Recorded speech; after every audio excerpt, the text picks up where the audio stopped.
मैं doctor advocate Somaiya आज पुस्तक दिवस पर सबको मेरी ओर से शुभकामना व्यक्त करता हूँ। साथियों,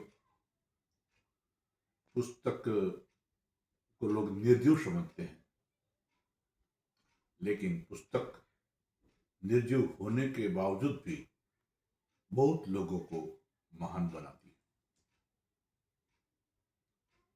मैं हमेशा पुस्तक के वांचन और लेखन का समर्थक रहा हूँ।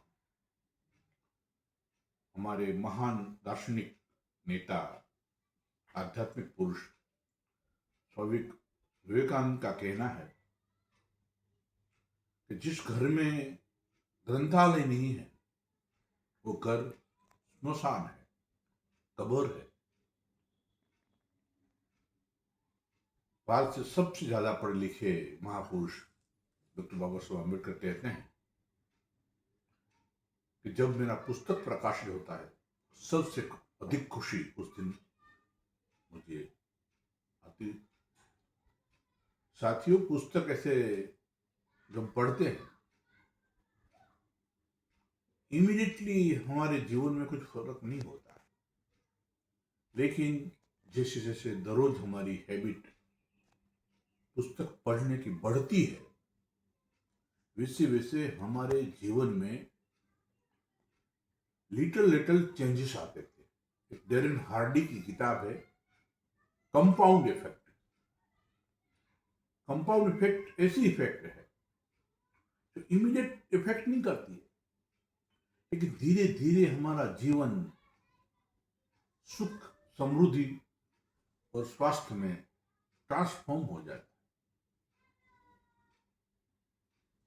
और जितने बड़े लोग हम जानते हैं, जिसको वैज्ञानिक कहते हैं, मनोवैज्ञानिक कहते हैं, नेता कहते हैं, उसके घर में अवश्य एक छोटा सा ग्रंथालय होगा ही।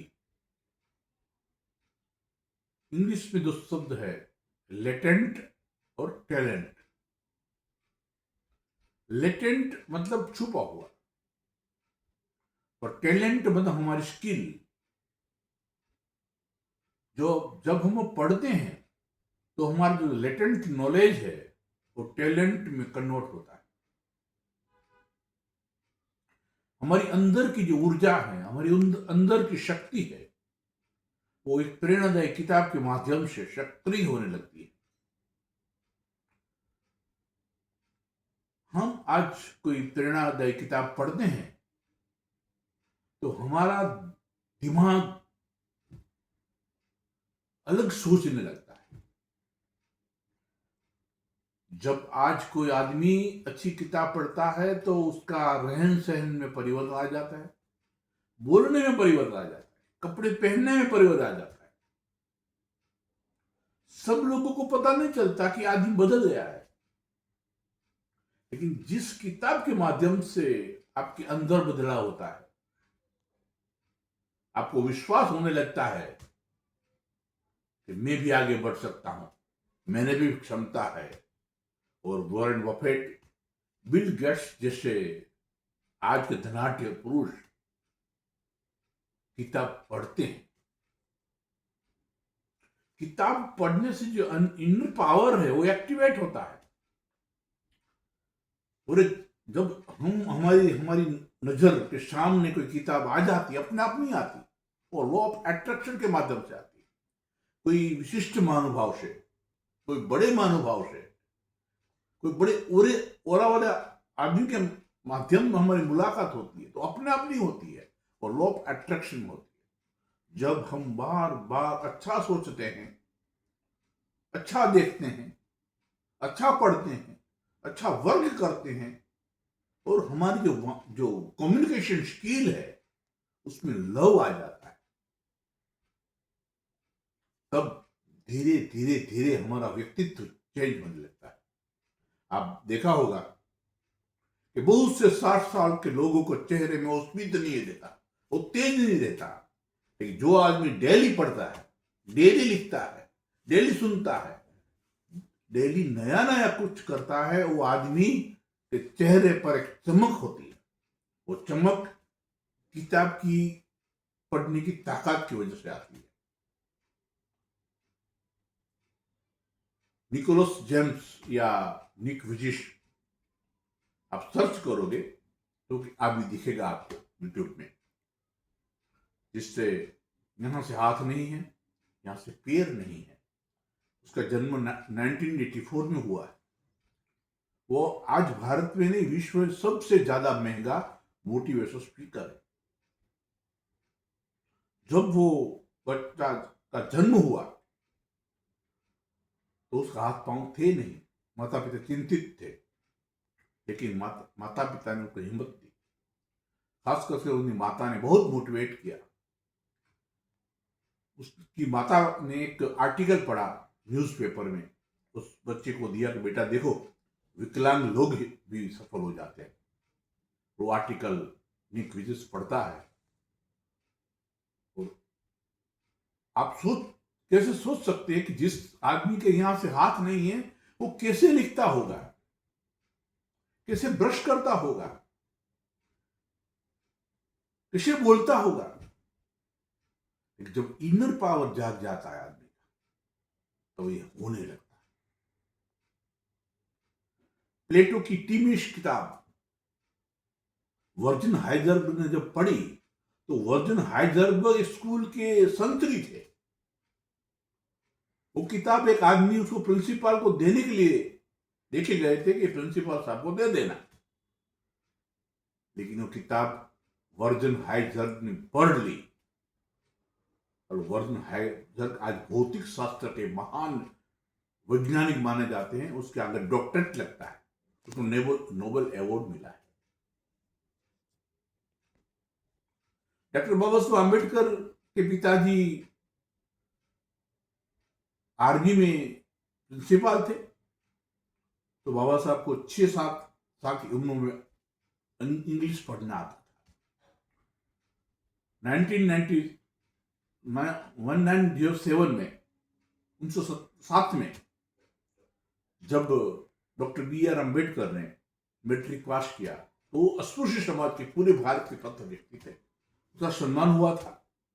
तो उसे जो शिक्षक, प्रिय शिक्षक दादा किर्लोस्कर ने भगवान बुद्ध का चरित्र, एक छोटी सी किताब इंग्लिश में है, लाइफ ऑफ बुद्धा, उसका प्रकाशन हमारे बड़ौदा के महाराजा सयाजीराव गायकवाड़ ने किया था। वो किताब 13-14 साल के बच्चे डॉक्टर आम्बेडकर ने पढ़ी। आज नहीं पढ़ते इसलिए बोलता हूं मैं। 13-14 साल के भीमराव आम्बेडकर ने पढ़ी, एक ही दिन में पढ़ डाली और 20-25 साल के बाद उसने कहा कि जब मैंने किताब पढ़ी तब मुझे चेतना का अनुभव हुआ, मैंने चेतना प्रगटी, मुझे पक्का होने लगा कि मैं कुछ कर पाऊंगा, मुझे विश्वास होने लगा कि भगवान बुद्ध का जो मानवीय धम्म है वो पूरे जगत को प्रेरणा देगा।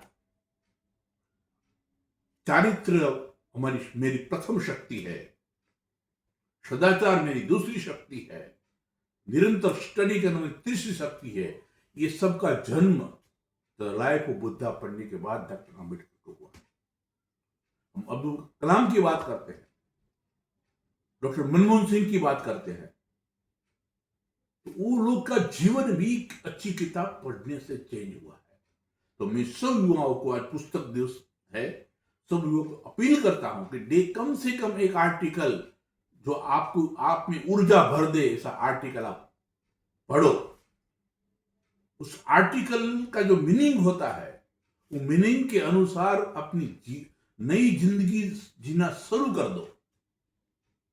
जो बुक का जो आप टेक्स्ट पढ़ते हो उसका कुछ मीनिंग लिखता है, वो मीनिंग कैसा है, वो मीनिंग के मुताबिक आपकी सोच बदलो, आपका दृष्टिकोण बदलो, आपका जीवन बदलो, अपने कपड़े के रहन सहन बदलो। आप देखेंगे 20-25 साल के बाद आप कहां के कहां पहुंच जाओगे। मैं मेरी खुद की बात कहता हूं, 1987 में सिर्फ मैं एसएससी पास था। 12th साइंस मैंने 1922 में किया था, 10 साल का गैप हुआ था। लेकिन पढ़ने की आदत आज मैं 62 ईयर का हूं, मेरी 80 किताबें हैं। अमेज़न पे मेरा नाम सर्च करोगे तो मेरा नाम आएगा। लास्ट 10 वर्ष में मेरी 21 किताब पब्लिश हो चुकी है। गुजरात सरकार के जो ग्रंथालय डिपार्टमेंट में है वो मेरी किताब खरीदते हैं, और पूरी गुजरात की जो सरकारी ग्रंथालय है वहां मेरी पुस्तक उपलब्ध है। और आज भी मैं 8 से 10 घंटा पढ़ता हूं या लिखता हूं। जब हम लिखते हैं तो ब्रेन के अंदर साइको न्यूरो स्पीड क्रिएट होती है, और हम जो चाहते हैं वो हमें मिलने लगता है। जिस दिन हम आशा के साथ आगे बढ़ते हैं, यूनिवर्स हमारे सामने को सपोर्ट करने के लिए 2 कदम आगे बढ़ते हैं। तो हमें यूनिवर्स को डेली मैसेज कर रहा है, मैं सुखी होना चाहता हूं, मैं प्रसन्न होना चाहता हूं, मैं निरोगी होना चाहता हूं, मैं सफल होना चाहता हूं। आप जब बार बार बार बार आप करोगे और अच्छी हैबिट डेवलप करोगे, तो मैं पक्का वादा करता हूं 2040 में आप आज है ऐसा नहीं रहेंगे। तो पुस्तक दिवस पर आप किताब पढ़ें, ऐसी मेरी दिल से प्रार्थना है। आशा करता हूं आपके जीवन सुख समृद्धि से सभर हो। आप अपना माता पिता का जो मस्तिष्क है उसका बहुत ऊंचा रखेंगे। हमारा देश के लिए आप अच्छा काम करेंगे, फिर पूरे वर्ष में हमारा भारत देश का नाम रोशन हो, इस देश में काम करेंगे। इस आशा के साथ मैं आप सब लोगों को प्रेरणादायक पुस्तक पढ़ने के लिए प्रार्थना करता हूँ। Thank you very much.